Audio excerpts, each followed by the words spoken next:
ouvrez les yeux juste. Ouvrez un peu les yeux en fait. Des gogoles, vous êtes des gogoles. Complotiste, hein? Théorie du complot, brûlé sur le bûcher. Mais réveillez-vous, tout est calculé. Pour qu'il y ait des complotistes, comme disait ma grand-mère, il faut qu'il y ait des comploteurs. Tout est faux et planifié à l'avance. Excuse-moi, mais il faut être borne de l'œil dominant pour pas le voir. Et alors là, il me disait que j'étais vraiment un mouton, que j'avais plus de cerveau et que je faisais partie d'une expérience de manipulation de masse. On a touché le fond. Hein. À un moment, je voulais plus la voir. J'avais plus de mère. C'est horrible de s'entendre dire qu'on veut du mal aux enfants, quoi. Mon Dieu, mais jusqu'où ça va aller ? Bonjour à toutes et à tous, je suis Perrine Bontemps et vous écoutez Réveillez-vous, le podcast de Conspiracy Watch qui donne la parole à celles et ceux qui subissent le complotisme au quotidien. Ce nouvel épisode est un peu spécial. Il est découpé en 2 parties. Vous y entendrez l'histoire de Noémie Montagne, ancienne compagne de Dieudonné. À 48 ans, elle raconte sa relation avec l'humoriste, plusieurs fois condamné, notamment pour incitation à la haine, négationnisme ou apologie du terrorisme. De 2006 à 2020, elle partage sa vie et gère plusieurs de ses sociétés. Ensemble, ils ont eu 4 enfants. C'est en 2020 que Noémie Montagne quitte officiellement le Polémiste. Depuis 2 ans, elle a déposé plusieurs plaintes contre son ancien compagnon pour escroquerie, harcèlement et détournement d'actifs d'une société. Sur son compte Twitter, elle publie régulièrement des fragments de leur vie en commun afin de dénoncer l'emprise dont elle dit avoir été victime et les agissements de Dieudonné. Elle nous livre un récit inédit sur cette période de sa vie et sa reconstruction depuis leur séparation. Récit qui permet d'entrevoir certains éléments de la personnalité du polémiste. Je suis originaire de Bordeaux. J'ai ma famille qui est dans la région, une famille nombreuse avec des frères et sœurs et des nombreux cousins-cousines. J'ai fait mes études donc au lycée Camille Jullian en arts plastiques, parce qu'on me disait que je dessinais bien. De là, j'ai aimé chanter au conservatoire. Donc c'était un milieu qui m'attirait énormément. Le théâtre aussi. J'ai fait l'Académie des Beaux-Arts. J'ai commencé à donner des cours de dessin. Mais tout ce qui était milieu des professeurs, ça me plaisait pas du tout. Donc j'étais ensuite assistant informatique dans un collège. Et en parallèle, j'ai mis l'infographie, parce que ma formation de base, c'était le dessin.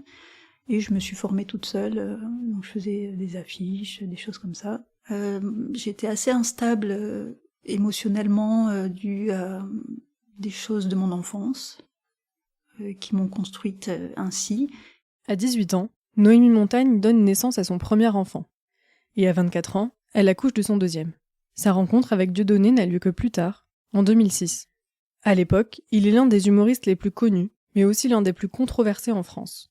Après avoir lancé sa carrière aux côtés d'Elie Moon dans les années 90, il joue en solo à partir de 1997. Au début des années 2000, certains de ses propos commencent à faire polémique. Alors qu'il demande des subventions au CNC pour l'écriture d'un film sur l'histoire de la traite négrière, il se les voit refuser. Il accuse alors, je cite, « les sionistes du CNC de pratiquer 2 poids 2 mesures ». Ces propos seront qualifiés d'antisémites par plusieurs associations, notamment la Ligue internationale contre le racisme et l'antisémitisme, la LICRA, et la Ligue française pour la défense des droits de l'homme et du citoyen, la LDH. Mais l'humoriste ne s'est pas arrêté là. On ne peut pas plaire à tout le monde, spécial rire. Lundi soir à 20h50 sur France 3, on devait donc beaucoup rire. À la base, il y avait Tout pour, Jamel et les nuls entre autres. Et parmi les invités, Dieudonné. Il était censé faire une surprise à Jamel, mais c'est en juif orthodoxe encagoulé qu'il a fait son entrée sur le plateau 1 heure après le début de l'émission. Vous trouvez judicieux d'offrir la parole à ce moudjahidine du rire? Le ton est vite donné, le sketch vire à la tribune. Et essayez de vous ressaisir, rejoignez l'axe du bien, l'axe américano-sioniste. Des propos engagés, des sourires de plus en plus forcés et le malaise grandissant de Marc-Olivier Fogiel, plutôt blême à l'antenne. Il se revendique dès lors comme un provocateur et surenchérit. En 2005, époque à laquelle il s'est déjà rapproché du polémiste d'extrême droite Alain Soral et de la mouvance négationniste, il introduit la quenelle dans un de ses sketchs. Ce geste revêt pour beaucoup de ceux qui l'exécutent une connotation ouvertement anti-juive et transgressive. Dieudonné l'utilise depuis régulièrement notamment lors de ses prises de parole politiques. C'est donc dans cette période que Noémie Montagne croise la route de Dieudonné. J'ai rencontré Dieudonné à la gare de Bordeaux. Je venais de fêter mes 30 ans, donc je suis née le 15 février, donc ça devait être le 17 février. Et j'étais toute seule, je devais aller chercher ma fille chez sa grand-mère paternelle. Et je l'ai croisé, j'ai croisé Dieudonné tout seul. Je ne savais pas comment il s'appelait. Je me suis dit, tiens, j'ai l'impression que je le connais. On s'est croisés, je suis allée m'asseoir. Et Dieudonné est arrivé vers moi, directement comme ça. Il a fait demi-tour et il est venu me parler, sans forcément... je pensais que il me draguait pas, hein, puisque j'ai pas eu ce sentiment. Il m'avait laissé son nom sur un papier avec son numéro de téléphone. Et j'avais vu Dieudonné, je lui ai dit, mais c'est quoi ton vrai prénom, comme plein de gens, hein. Il m'a dit, c'est Dieudonné. J'étais d'accord. Et après, oui, j'ai compris que c'était Élie et Dieudonné. Mais je ne regardais pas à l'époque, moi je regardais les inconnus. Donc Élie et Dieudonné, je connaissais pas, vraiment. Et il m'a invité à voir son spectacle à Paris. Comme j'y allais régulièrement, j'y suis allée. Il est venu me chercher. Et c'est là où il m'a embrassée comme ça d'un coup, sans que je me rende compte forcément qu'il s'intéressait à moi. De cette façon, en tout cas. C'était naïf. Sur le moment... ça m'a fait rire, parce que j'ai dit, oh là là, Noémie, qu'est-ce qui t'arrive encore? Et donc je l'ai suivi. Après on allait au théâtre, on a mangé dans un restaurant, là, je me souviens. Et en fait c'était comme si déjà j'avais l'impression que c'était un peu irréel. Déjà j'étais à Paris, sur la moto avec Dieudonné, c'était c'est assez marrant en fait de vivre ce genre de choses. Après... les choses sont allées assez vite parce que je suis allée le voir une deuxième fois à Paris et tout de suite il m'a fait garder ses enfants. Et là je me suis dit mais il me fait super confiance. Donc je l'ai pris comme ça. Je me suis dit c'est quand même assez exceptionnel. Enfin pour moi en tout cas c'était exceptionnel. Et donc il y a eu ce truc de confiance où j'ai cru en tout cas très très rapidement, extrêmement rapidement même. Et il faisait bien un peu sous tout rapport à ce niveau-là, puisque je ne savais pas exactement ce qui se passait dans sa vie, puisque Dieudonné ne se confie jamais, il me parlait jamais de son ex-femme, sauf pour me dire qu'elle était dépressive et qu'il avait peur qu'elle se suicide. Aujourd'hui, ça fait écho avec ce que j'ai vécu, et surtout que j'ai eu des contacts avec elle depuis ma séparation. Noémie Montagne dénonce aujourd'hui l'emprise exercée par son ancien compagnon. Au fil de son récit, certaines situations font écho à ces mécanismes de violence psychologique. Dans sa famille, les réactions suite à sa mise en couple avec l'humoriste controversé sont rares. Certains proches décident tout de même de couper les ponts avec elle. Alors dès le départ, donc je suis allée au théâtre, donc une ambiance plutôt sympa, les gens viennent pour rigoler, donc c'est quand même assez chouette comme démarche. Le théâtre, c'est le théâtre de la Main d'Or, à Paris. Dieudonné a géré ce lieu de 1999 à 2018 et s'y est produit durant toute cette période. En 2006, son spectacle était Dépôt de bilan. En voici un extrait, dans lequel il joue les dernières heures de la vie d'Hitler. S'il tombe sur le moindre de mes restes, une vertèbre, il est capable de se la monter en pendentif. Alors l'idée de terminer à côté d'une étoile de David, t'as compris, c'est pas mon truc. Hein. Chacun fait ce qu'il veut. Tu fais ce que tu veux. Tu fais ce que tu veux. Mais arrête tes conneries, c'est de ma faute, je sais que c'est de ma faute. C'est moi. À la fin, j'ai été trop tendre, je me suis ramolli, puis c'est tout, c'est mon côté poète. Ça. Mais tu verras, l'avenir me présentera comme un modéré. Tu verras, Goebbels. Et donc le théâtre était très très sale au niveau du bar, mais c'était assez original aussi. Et je sentais aussi beaucoup d'abandon de plein de choses.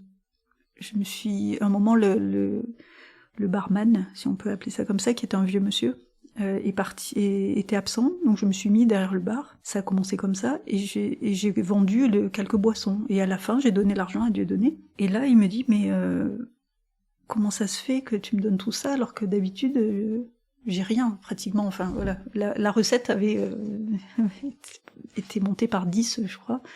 Et donc il a viré du jour au lendemain le barman.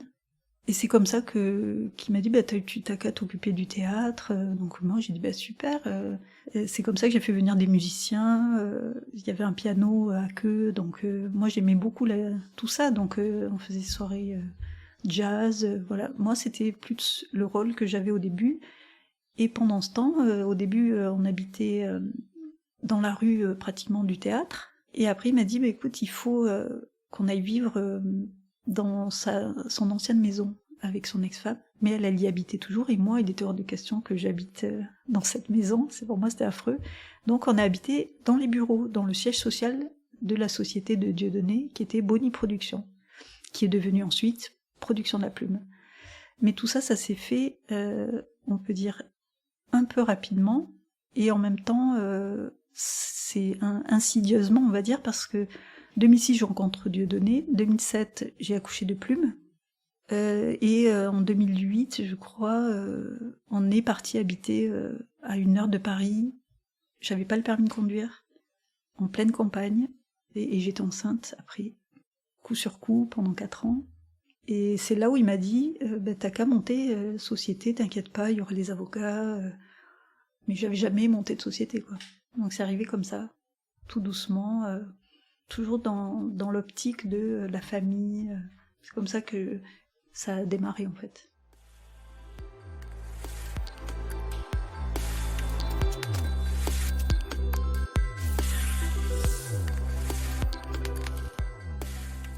En fait, le fait d'être enceinte, déjà, ça, on est dans une autre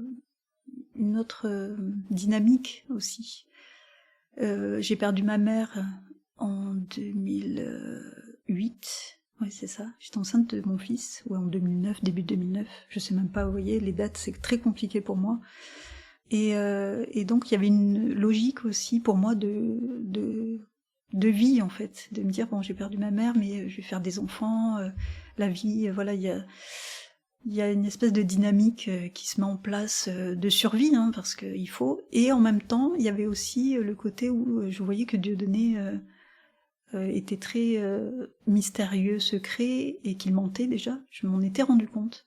Et mais il me disait oui mais laisse-moi le temps, etc. Et comme je me suis dit mais il était quand même marié pendant 17 ans, il a eu 3 enfants, non c'est pas possible, ça doit être quelqu'un de bien. Bon, là je me suis trompée. En parallèle, et assez rapidement, Noémie Montagne se rend compte que Dieudonné n'est pas un humoriste comme les autres. Alors, effectivement, donc je me suis rendu compte qu'il y avait des polémiques, et la première fois j'ai entendu parler de sionisme, et je n'avais jamais entendu ce mot, sionisme. D'ailleurs j'ai encore du mal aujourd'hui à bien définir ce que c'est, hein. J'ai essayé de me concentrer, je sais waouh c'est quoi. Comme il y avait encore beaucoup de gens au théâtre qui le soutenaient, et des artistes, donc ça se mélangeait à tout ça, et je voyais pas la gravité de la chose, quoi, pas du tout. La première sensation que j'ai eue, je me suis dit, la honte, c'est pour la liste antisioniste. En 2009, à l'occasion des élections européennes, Dieudonné monte la liste antisioniste, avec Alain Soral.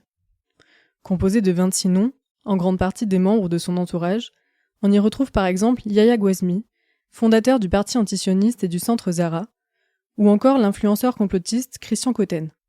Par la suite, cette liste est fortement soupçonnée d'avoir bénéficié de financements étrangers, iraniens plus exactement, ce qui est strictement interdit dans le cadre d'une campagne électorale.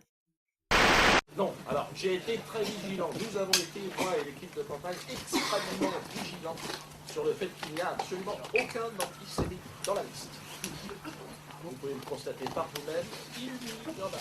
Mon intention reste la même depuis le départ, et je me suis entouré de gens extrêmement motivés. Alors moi je l'explique avec mes mots, mais l'idée de glisser ma petite quenelle dans le fond du fion du sionisme est un projet qui me reste très cher. J'étais enceinte, et je me souviens, j'étais au théâtre, il y avait plein de gens avec, je sais plus qui c'était ces gens, où je pouvais même pas les approcher, parce qu'il fallait pas les approcher, parce que les femmes, elles devaient pas toucher, enfin bref. Donc déjà des trucs surréalistes pour moi, hein, mais bon, je le laissais, puisque pour moi, c'était Dieudonné, il fait ses trucs, moi j'ai pas à intervenir, je suis pas lui.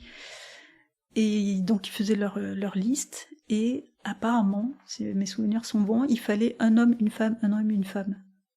Et bien sûr, il manquait une femme. Et donc Dieudonné, il me dit ça te dérange si je mets ton nom sur là, il nous faut une personne de confiance et qui va pas nous piquer la place, parce qu'il se croyait élu déjà. Et j'ai dit non, je m'en fous, vas-y, mets mon nom. Et voilà. Et là, quand un copain à moi m'a dit Noémie, il y a un tract dans ma boîte aux lettres, qu'est-ce que tu fous sur la liste Et là, je me suis dit mais la honte quand même, qu'est-ce que je fais là moi? Voilà, mais c'était trop tard. C'était trop tard, j'étais mais je suis sur cette liste-là. Et ça, c'est un peu la honte quand même. Encore aujourd'hui, je suis là, mais qu'est-ce que je fais là? Je suis vraiment nulle, quoi, d'avoir fait ça. Mais oui, j'avais honte assez rapidement, puisque c'était dans la boîte aux lettres, et j'étais là, ouais, de la honte. Mais en même temps, il y avait tellement de choses que ça passe. Voilà. Je me suis dit, bon, c'est pas grave, c'est pas un truc de plus que j'ai fait qui va changer quelque chose. Voilà. Et je pensais pas que ça resterait... collé un peu à moi après. Mais finalement, ça ressort plus aujourd'hui, pour moi, qu'à l'époque. C'est aujourd'hui que je me dis que quand on prend conscience de ce genre de choses, pour moi, c'est violent, en fait. Après la naissance de Plume, leur fille aînée, Dieudonné propose à Noémie Montagne de la faire baptiser. L'organisation de la cérémonie a été gérée par Marie Chatillon, ex-femme de Frédéric Chatillon. Ce dernier est un militant d'extrême droite, proche de Dieudonné et de la famille Le Pen. Il fut président du groupe Union Défense, aussi appelé le GUD, pendant ses études. Aujourd'hui, c'est le patron de l'agence de communication Riwal qui offre notamment ses services au Rassemblement national. Le parrain de Plume ne sera autre que Jean-Marie Le Pen. Il est toujours avec des coups, des machins, donc c'est plutôt à la base provocateur. Je voyais pas non plus le lien, alors qu'en fait il était très ancré déjà avec Chatillon. Et donc moi pareil, oui vas-y, si c'est, j'avais pas capté l'impact, et même sur ma fille aujourd'hui, je réalisais pas en fait. Ça aussi c'est un truc, c'est un regret. Je me dis même si j'ai rencontré plusieurs fois Jean-Marie Le Pen et Jeannie Le Pen comme ça, en enlevant tout ce qui est politique, et c'est des gens voilà qui sont gentils. Alors ça peut choquer, mais je comprends. Mais moi, je voyais pas le côté tout ce qui était politique et tout. J'ai commencé à sentir vraiment de la haine au niveau racisme avec les négationnistes, vraiment. Et là, j'ai fait. Alors j'ai aussi rencontré des gens qui détestaient les Noirs. Par exemple, j'ai entendu au théâtre, avec les gens de R, Égalité et Réconciliation de Soral, oui, mais Dieudonné, s'il est intelligent, c'est parce que sa mère est blanche. Mais c'est tellement n'importe quoi que... Qu'est-ce qu'on peut faire? Je vais pas débattre, moi. Enfin, déjà, je débat pas, mais... Donc voilà, c'est plein de choses comme ça, mais il y a de tout. Donc c'est soit les Juifs, soit les Noirs, alors il y en a, c'est les Arabes... Et puis, tout le monde est autour de Dieudonné. Et c'est ça qui est fou. Je me dis, mais il y avait autant l'extrême gauche que l'extrême droite, et lui, il se faufile là-dedans. Du coup, les gens s'embrouillent, mais c'est jamais la faute de Dieudonné. Parce que, en fait, c'est le caméléon.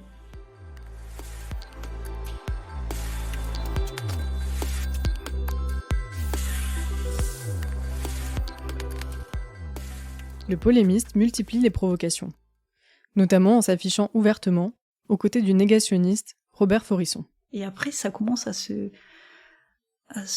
détériorer petit à petit, parce que les gens commencent à plus venir le soutenir, et puis après c'est remplacé par les gens de l'extrême droite, après il fait venir Forisson, et il donne un rôle à Forisson dans les films, et il fait des émissions avec Forisson au théâtre, donc là moi j'allais plus au théâtre après. Robert Forisson est un professeur de lettres modernes qui s'est fait connaître du grand public pour son négationnisme à la fin des années 1970. Il fut condamné à plusieurs reprises pour incitation à la haine raciale et contestation de crimes contre l'humanité. Au début des années 2000, il connaît un regain de notoriété aux côtés de figures d'extrême droite. Dieudonné sera d'ailleurs condamné pour injure antisémite à 10 000 € d'amende après avoir fait venir Robert Forisson sur scène pour la dernière de son spectacle « J'ai fait le con » au Zénith de Paris en 2008. Le prix de l'insolence et de l'infréquentabilité lui avait alors été remis par le régisseur de Dieudonné, Jackie Sigaud, déguisé en déporté. Je vous demande d'applaudir M. Robert Forisson.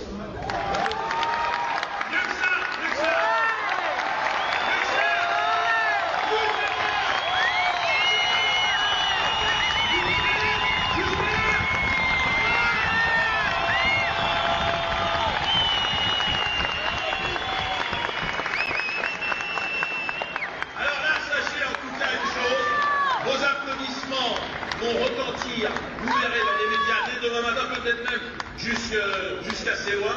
Robert, je crois que vous méritez bien ce prix. Alors, le sketch ne serait pas complet si Jackie, je vais demander à Jackie, mon fidèle technicien, de venir remettre à Robert le prix de l'infréquentabilité et de l'insolence. Jackie, dans son habit de lumière, photographe,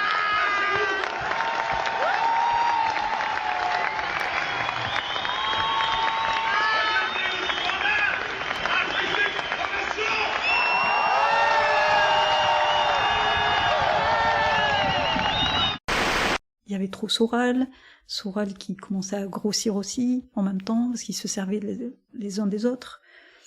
Et Dieudonné, on avait voulu dire, mais qu'est-ce que tu fais avec Soral? Parce que moi je comprenais pas, vraiment, pourquoi... comme je voyais pas le côté politique, et qui cloisonnait tout ce qui était avec Soral, j'étais, ah, mais qu'est-ce que tu fais? Tu vois pas qu'il emmène que des problèmes? Mais c'est normal que je le voyais pas, et qu'il s'en est jamais séparé, c'est parce qu'en fait, il adhérait aux idées de Soral.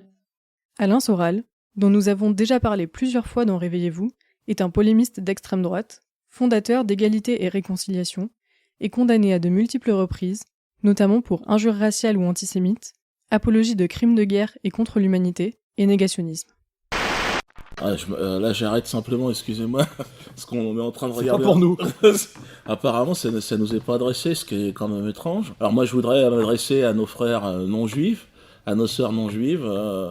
On est nombreux. 99% de la population. À peu près, mais... Il est gentil, je crois que ça s'appelle. Ouais. Mais par contre, on ne peut pas faire ce qu'il fait. On peut pas se mettre sur une place et dire « Mes frères non-juifs, mes frères non ». Sinon, Valls, il veut pas de ça. Enfin bon, on n'est pas là pour parler de ça, regardons. Mon discours va être sans langue de bois. Je ne vais pas vous vendre du rêve. C'est la réalité aujourd'hui en France. Vendre du rêve. Il a des morts. On sent la formation commerciale un peu. Hein, c'est vrai. On va voir s'il est bon vendeur. Il va peut-être nous vendre des tapis ou autre chose, ou peut-être un placement, on ne sait pas encore, on va voir. Mais ça, pour moi, comme Dieudonné, comme le dit Elie Semoun dans son interview de Guillaume Play, comme c'est flou et qu'il donne jamais vraiment... on a l'impression soit il rigole, ou on ne sait pas vraiment sur quel pied danser avec Dieudonné. Donc on est toujours dans le doute. On se dit, bon, quand même, il pense pas à tout ça. Dieudo, je l'ai connu, il vendait des bagnoles, c'était un commercial. Donc parfois, j'ai l'impression qu'il continue, quoi. Il surfe sur le truc qui marche bien. Est-ce qu'il pense réellement ce qu'il dit? Je sais pas, il faut lui poser la question. Mais vous n'aurez jamais de réponse, hein. Il nous répondra pas à ça? Non, rien. Je sais même pas s'il fait des interviews. Rien n'est clair, d'ailleurs, avec lui. Ah ouais? Je dis ça sans mauvais jeu de mots. Je sais pas quand il est sincère, en fait. Depuis cette interview, sur le média digital Légende, publié le 3 avril 2024, Dieudonné a fait valoir son droit de réponse. Il a donc eu son propre entretien avec Guillaume Play, qui a été rendu public le 1er septembre dernier. En voici un extrait. Mais est-ce que toi, tu es antisémite? Pas du tout. Tu vois, c'est une question... Déjà, je vais te dire pourquoi je le suis pas. Bon, déjà, j'ai pas le temps. Mais au-delà de ça, c'est pas drôle. Puisque c'est bête. Et ça ne fait pas rire. Et donc, je n'ai jamais été antisémite. Alors, là, je le sais d'autant plus... Tu l'as été peut-être plus pendant un temps? Non, j'étais dans Parfois, faut mieux dire. Non, mais j'ai été dans la réponse. J'ai été dans la réponse et j'ai été outrancier dans mes réponses. C'est-à-dire que je me suis laissé... je me suis laissé aller à la provocation qui était en face. Bon, je pense que je n'ai jamais été habité par la haine envers quiconque. Au fil des années, Noémie Montagne commence, elle aussi, à intéresser la presse. Certains articles la dépeignent comme celle qui, je cite, participerait en effet activement à sa petite entreprise, qui semble tenir les cordons de la bourse, l'épouse du chantre de la quenelle, ou encore, elle est décrite comme peu sûre d'elle et fuyant les médias comme la peste. Donc ça donnait raison à Dieudonné quand il me disait oui, mais s'il t'attaque à toi, c'est pour m'atteindre à moi. Et je dis oui, mais tu me défends jamais. Jamais il m'a défendu de quoi que ce soit. Jamais. Même en interne. Et effectivement, après, c'est moi qui prenais les réflexions et j'étais considérée même certains membres de son entourage, Noémie, l'ennemi en fait. C'est à cause d'elle que Dieudonné est comme ça, elle nous empêche de le voir. Et donc, il y a eu des diffamations. J'étais devenue Noémie Berg, pour certains, donc juive. Pour d'autres, j'étais devenue une actrice porno, ce qui est aberrant, actrice porno. Et ce qui m'a fait mal, c'est que plus tard, il y a des gens... que j'aimais beaucoup, qui sont venus me dire « Mais Noémie, c'est vrai, t'as été actrice porno ?» Et j'avais envie de pleurer. Je disais « Mais à la fin, il y a des gens qui pensent ça. » Donc ça fait mal, en fait. Et Dieudonné, lui, toujours... voilà, c'est pas grave, c'est parce qu'ils veulent m'atteindre à moi. Il est centré sur lui, de toute façon, c'est le narcissisme puissant, là. Déjà, je pense qu'à l'origine, je suis un peu dans mon monde. Donc il y a un côté peut-être un peu détaché de plein de choses. Et avec Dieudonné, ça s'est empiré. Je me suis carrément déconnectée pour survivre. Enfin voilà, j'avais l'impression que j'étais morte à l'intérieur, tout en faisant plein de choses finalement, où on a l'impression que justement on est très en vie. Et je me suis dit, je peux pas rester toute ma vie avec un homme comme ça. Donc il y a quand même une conscience qui est là, mais l'épuisement fait que... et puis avec tous ces enfants, c'était compliqué. Mais je me disais, mais ça va mal finir. Je pensais même que j'allais mourir. Ça, c'était après ma fille Zoa. En 2010, elle est née. Et d'ailleurs, j'ai fait un burn-out quelques temps après. Donc, on est conscient, on peut plus arrêter la machine. Moi, je pouvais pas dénoncer quoi que ce soit, parce que déjà, j'étais pas consciente de tout. Je suis restée avec moi-même, donc je me suis enfermée. Je me suis déconnectée. Et j'ai dit, bon, allons-y. Maintenant, c'est à la vie, à la mort. À cette période-là, Noémie Montagne tente, une première fois, de quitter le père de ses enfants. Pour la retenir, Dieudonné la demande en mariage. Dont l'Église est aujourd'hui le témoin officiel et le garant. Voilà donc averti, chère Noémie, cher Dieudonné, de la parfaite validité et de la dignité de ce sacrement du mariage chrétien que vous allez recevoir dans quelques instants. Donc là, comme il a vu que je voulais partir, il m'a fait le grand jeu, en fait. Enfin, sauf que c'était un faux mariage. Et pour couronner le tout, il savait que j'aimais pas Soral. Il prend Soral en témoin. En fait, Dieudonné, il va jamais frontalement... parce qu'il y a une espèce de lâcheté, mais par contre, la perversion fait qu'il fait tout comme ça. C'est-à-dire que Soral sera mon témoin. Alors ce mariage... qui était donc un faux mariage, a été organisé à Saint-Lubin-de-la-Haye, donc dans les bureaux. Il y a beaucoup de place, c'est très très grand. Et Dieudonné, je sais plus comment, il y a eu un espèce de prêtre. Alors à ce moment-là, moi, je croyais pas en Dieu, enfin, je croyais en Dieu, mais très très loin. Je suis pas catholique de culture, on va dire. J'étais plutôt élevée chez les protestants évangéliques. Et donc, Dieudonné, quand il parle de ce mariage-là, catholique, ça me dérange pas, puisque ça me... Enfin, encore une fois, j'ai une espèce de distance avec tout, et je dis oui à tout, finalement. Donc, je dis, bah vas-y. Hein. Donc, il y a un curé qui vient. Alors, déjà, il avait des enfants, donc c'était pas vraiment un curé, parce qu'il a été payé quand même. Et lors de ce mariage, il a dit, bah on va le faire le jour du bal des quenelles. Le bal des quenelles est un rassemblement annuel et payant, organisé à partir de 2009 par Dieudonné et les Productions de la Plume, l'une des sociétés gérées par Noémie Montagne. L'événement, à l'ambiance festive, soutenu notamment par Égalité et Réconciliation, le site d'Alain Soral, devient le rendez-vous de nombreux complotistes. Donc l'entrée est payante. Donc ça a été un vrai problème pour les contrôles fiscaux, qui m'ont redressé sur le mariage quand même. Donc les invités, il y avait je sais plus combien de personnes, peut-être 80, 100, je sais plus. Et cette journée, je vais oublier la date jusqu'à ce qu'il y ait les contrôles fiscaux. Et même encore, je me trompe des fois. Je crois que c'est en 2012. le 13 juillet. Je crois que maintenant, ça y est, ça rentre. J'ai oublié pratiquement toute cette journée. Parce qu'au fond, je savais que c'était un faux mariage, bien sûr, parce qu'en même temps, je voulais pas me marier avec lui, vu qu'il avait que des problèmes. Donc moi, j'avais aucun intérêt de me marier avec lui. J'avais pas envie, en fait. J'ai jamais voulu me marier. Mais donc j'ai joué le jeu, comme ça. Et lui, non, c'est un vrai... Voilà, c'est que du cinéma, hein. Et c'est tout le temps comme ça. Donc c'est qu'en fait, on n'a jamais de réponse aux questions qu'on se pose. On sait pas.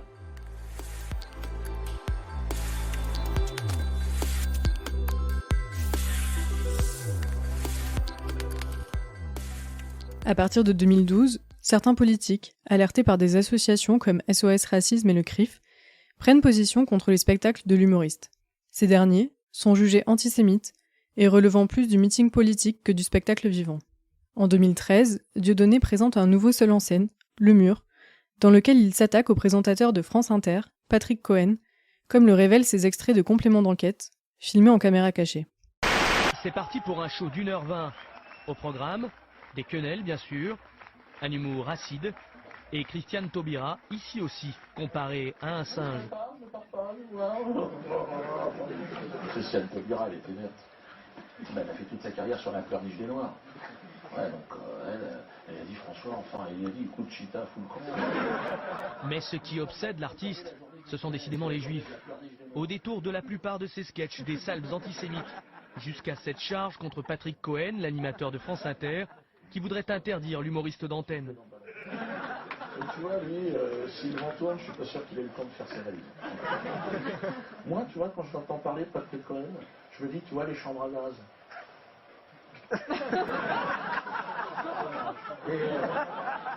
De l'antisémitisme à l'état brut, et pourtant, ça plaît. Comme la chanson avec laquelle il clôt son spectacle, une reprise détournée d'un titre d'Annie Cordy, qui lui a valu d'être condamné.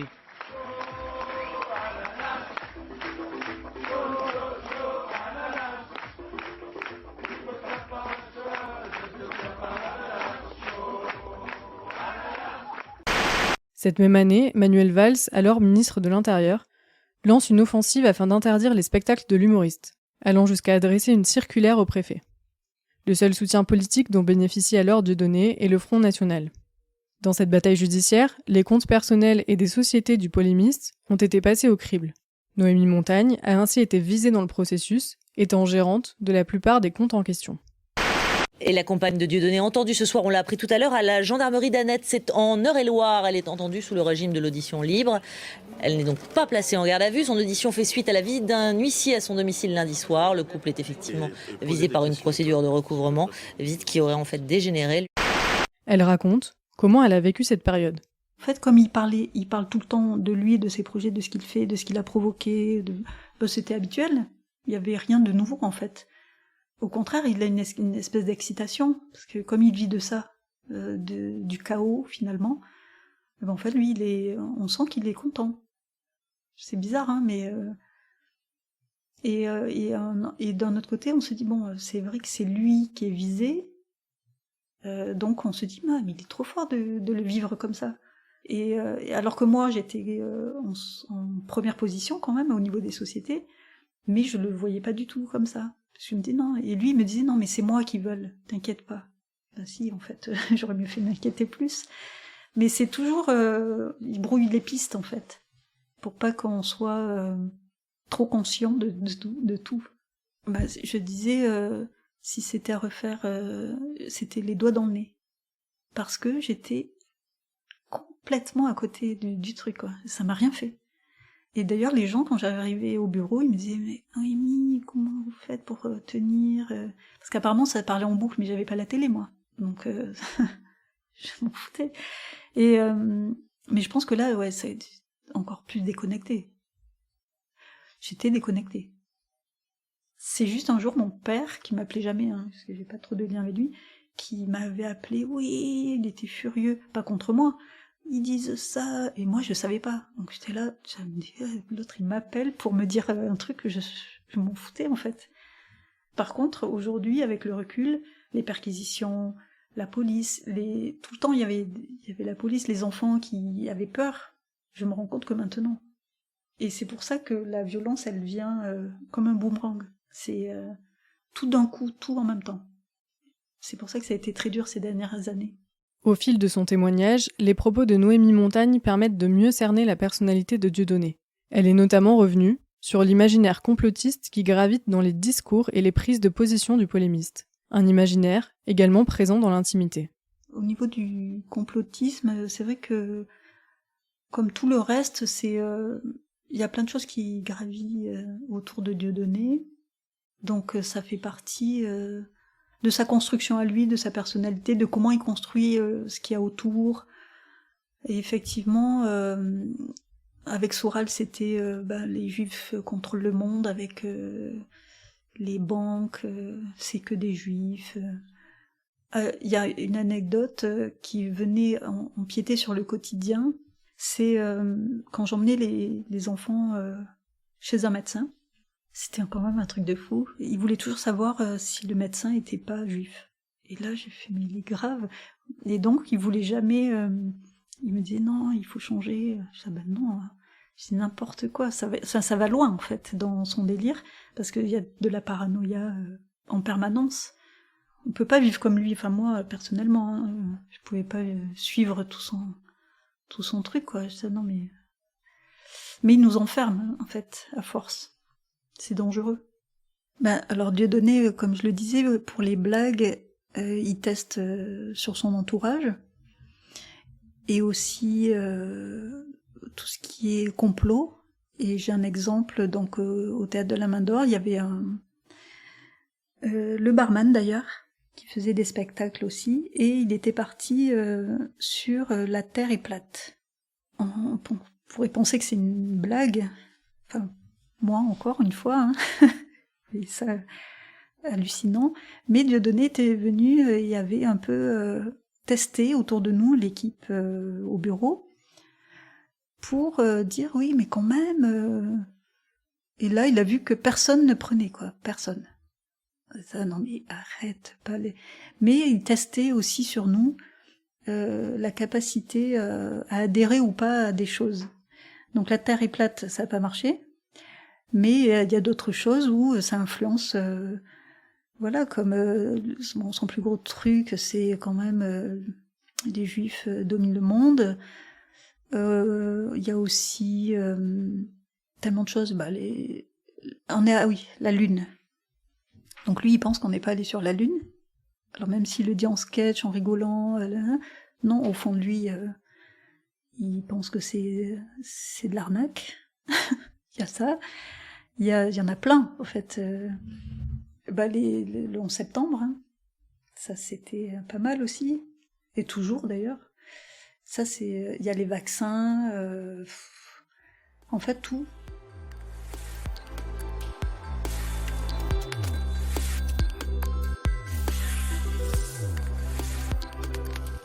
Après toutes ces années, passées aux côtés de Dieudonné, et malgré l'emprise qu'elle dénonce, Noémie Montagne a eu une prise de conscience et a fini par le quitter définitivement.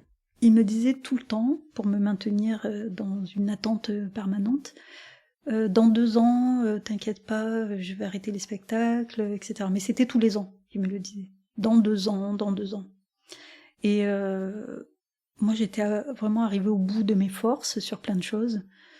Et à un moment, il me disait dans 2 ans. J'ai dit d'accord, je l'ai pris au mot. Et donc, moi, j'ai loué une maison dans le sud-ouest. Je l'ai louée pour les vacances. Comme ça, je me disais, je suis originaire du sud-ouest, donc quand je descends, je viendrai. Donc, je l'ai louée en janvier 2018. Et puis, il y a eu la goutte d'eau qui a fait déborder le vase. Il m'a à nouveau trompée. Bon, c'était la 30e fois, je pense.